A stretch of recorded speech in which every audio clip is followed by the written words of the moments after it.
কিন্তু আপনারা জানেন যে কিছুক্ষণ আগে দিদারুল আলম বলছে যে নির্বাচন ফেব্রুয়ারি মাসে, তা আমাদেরও সময়কাল প্রায় শেষ।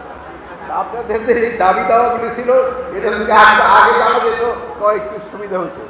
এখন শেষ সময় এসে কতটা করা যাবে আমি জানি না, তবু আমি চেষ্টা করে যাব।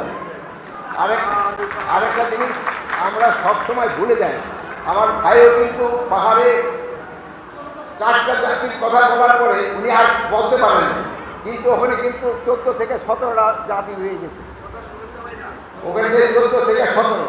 তা আমরা যে যারা গরিব ইগুলি রয়ে গেছে তাদের দিকে একটু খেয়াল রাখতে হবে।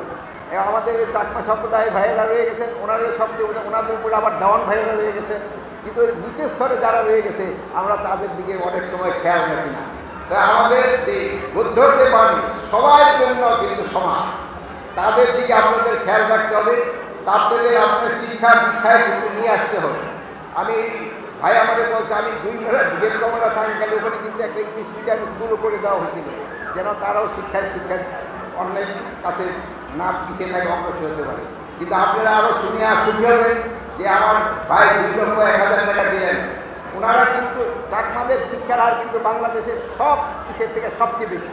আমার মনে হয় আপনাদের শিক্ষার হার সবচেয়ে বেশি, এটার জন্য আপনারা অবশ্যই ধন্যবাদ পাওয়ার যোগ্য। কিন্তু আপনারা অন্যান্য যে এইগুলি রয়ে গেছে নিচেও পানকোট এদের শিক্ষার দিকে আপনারা একটুখানি খেয়াল রাখবেন, এটি হলো আমার একটু অনুরোধ, যেহেতু তারাও যেন আপনাদের সাথে সাথে একটু অগ্রসর হতে পারে। তারপর আর বেশি কিছু বলার নেই। তবে ভাই যে কথাগুলি বলছেন এগুলি সব কিছু করতে না পারলেও অন্তত কিছু যেন করে যেতে পারি, এই দোয়াটা আপনি আমাদের জন্য করবেন। আমি চেষ্টা করে যাব।